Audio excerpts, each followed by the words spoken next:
TGI Fridays, Denny's, Steak and Shake. Could this next year be the end of so many iconic chain restaurants? Here's the hard truth. Since 1972, Ruby Tuesday restaurants have been a familiar sight in the eastern half of the United States. The casual sit-down chain is known for its affordable American dishes. It's a place to get a ribeye with a baked potato, a sirloin steak with mashed potatoes, or a rack of ribs with French fries. But over the years, the number of Ruby Tuesdays in the United States has been shrinking. It had over 800 locations a decade ago, but as of 2021, shortly after the chain declared bankruptcy, it had approximately 200 locations. I had students crying because they can't pay their bills, feed their children. With Ruby Tuesday's performance in 2022, the future of this chain restaurant is not looking good. Over the past year, we've seen more and more individual locations close. In January, the last remaining Ruby Tuesday in Wisconsin closed. With COVID-19, bankruptcy, and recent closures, Restaurant Clicks predicted in 2022 that it won't be long until Ruby Tuesday is gone for good. Boston Market is not having a good year. According to reports, at least 3 individual locations closed in 2022. 2 of those locations were in New Jersey in Monmouth and Howell, and the 3rd was in Michigan. This year's scattered closures are one sign that Boston Market is just barely hanging on across the United States. As of October, there are roughly 300 Boston Market locations left. In the early 90s, there were more than 1,000 locations, so the restaurant's demise has been somewhat gradual. But things have started to look especially bad in recent years. The chain closed 10% of its stores in 2019. The next year, the pandemic hit. In 2021, labor shortages put pressure on workers, leading to an employee walkout. If this downward spiral continues, Boston Market may be a thing of the past by 2023. Steak and Shake is trying to play it cool. The restaurant chain seems to believe that changes implemented in early 2022, such as replacing human servers with virtual kiosks and introducing a new menu, will save it from collapse. But even these new developments may not be enough. Locations have been disappearing for a while. In 2022, the number of Steak and Shake locations has been reduced to roughly 500. During 2022, the company has also been shaking things up by attempting to convert company-owned locations into those that are franchise-owned. If trying to pawn off its locations onto other people doesn't work out for Steak and Shake, this could be the restaurant chain's last year. It might be the last chance to sample the menu, known for its extensive varieties of hamburgers and milkshakes. With cream and cherries, check. Since 1991, Joe's Crab Shack has been a standby for some American families. Each themed location provides a colorful place for parents and children to escape when they don't want to cook dinner. Patrons are served heaping portions of seafood, no matter how far from the coast a location may be.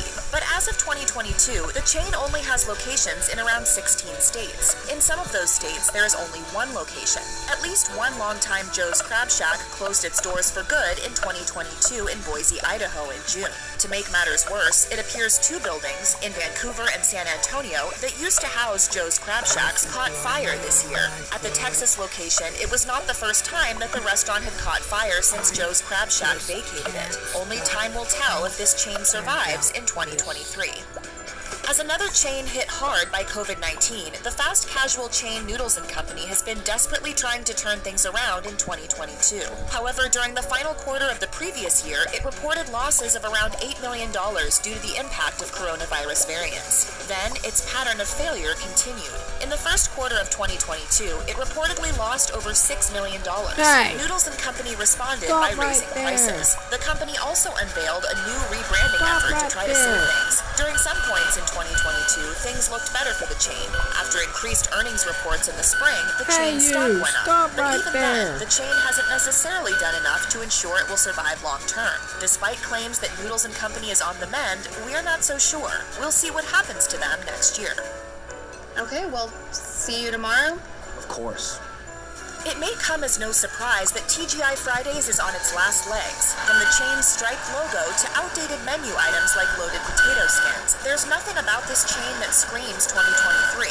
It's been around since the 1960s when it first gained popularity as a singles bar. But try to remember the last time you heard people referring to TGI Fridays as a place for young people to meet.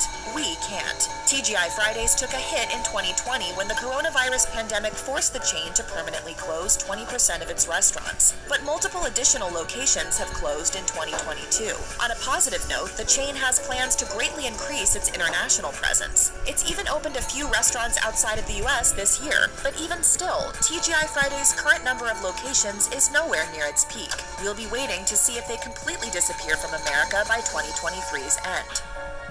With a history as old as Friendly's, it's a miracle that this chain restaurant is still open.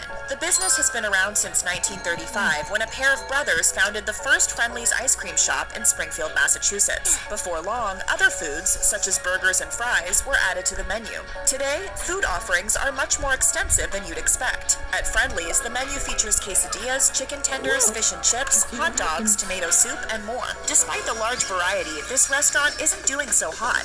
Just 2 years after filing for bankruptcy due to coronavirus, multiple locations of Friendly's closed in 2022.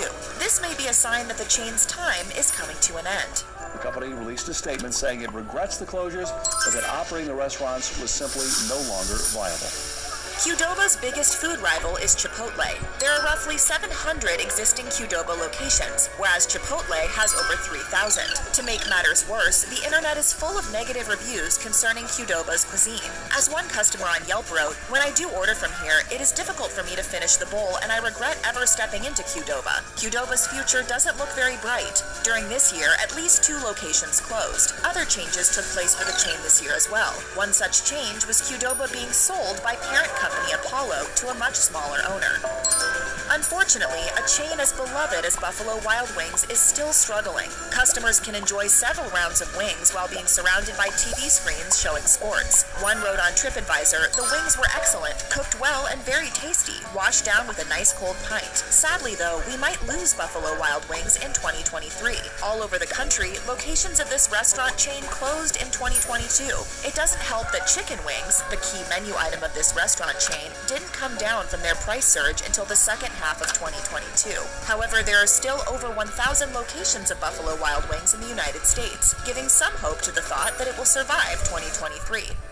By the looks of it, Jack in the Box did not have a successful year in 2022. The chain started the year with staffing shortages. Labor issues forced the chain to reduce its hours, leading to a drop in sales. To make up for these problems that persisted during the first half of 2022, the chain raised its prices. In August, menu prices went up by approximately 10%. This doesn't seem to have helped them much. At least 2 different Jack in the Box locations closed following the company-wide price increases.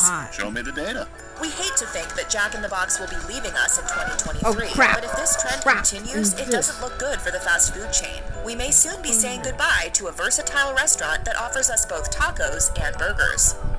Quiznos is a chain you may be surprised to see in this roundup, but it has fallen far from its peak in 2006. That year, there were nearly 5,000 Quiznos locations. Today, there are less than 200 Quiznos locations worldwide. The company's downfall began as early as the 2000s Great Recession. Sure, the brand has attempted to turn things around, using store remodels and ghost kitchens, but these changes don't seem to be doing enough. If this year is any indication, Quiznos' slow descent into nothingness may be near its end. Several locations closed their doors for good, including one in Rockville, Maryland, and one in Wichita, Kansas. Even the last remaining Quiznos in Idaho is no more. In 2023, it might be time to say our goodbyes. Maybe just show the new sandwiches.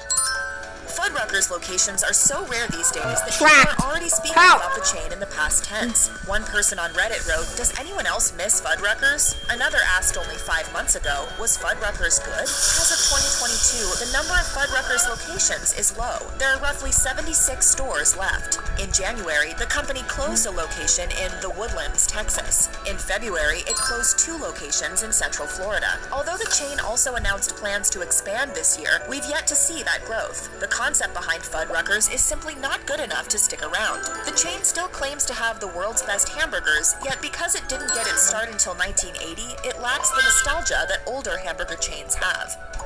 Marie Callender's is a small chain that began in the 1940s in Orange County, California. When the restaurant opened, the focus was on bakery items, especially pies. Today, Marie Callender's is still known for its pies, which are brightly displayed in each location. There is a surprising variety sold there too, including lemon meringue, banana cream, key lime, and a cheesecake-inspired option called cream cheese pie. To this day, Marie Callender's has restaurants concentrated in California, as well as other parts of the Southwest. Overall, the brand hasn't changed much about its itself over the many decades of its existence, which could be part of the reason for its downfall today. We can't say for sure if Marie Callender's will close in 2023, but it closed at least one location in 2022. The final outpost of the chain in the Bay Area shuttered in February after nearly 50 years in business. On its last day, the place sold out of pies. Unfortunately for this community and others, this closure follows a trend that's been going on at Marie Callender's for a while. The chain has declared bankruptcy twice in the past 20 years. A recent viral story of two citizens helping out at a Denny's speaks volumes about the chain's current problems. In August, a Denny's in Texas was so understaffed that only one employee was present. To help out, two customers entered the kitchen and started cooking. If this story is any indication, the chain is experiencing understaffing problems that are not uncommon in the restaurant industry of 2022. This, along with other issues, may lead it to close in 2023. In September, 5 different Denny's locations closed. A lawsuit forced 2 locations to close. Another location in West Haven, Connecticut also closed that month. A Denny's in Portland also shuttered for good, as did a location in Salina, New York. It looks like 2023 really could be the end for the iconic chain.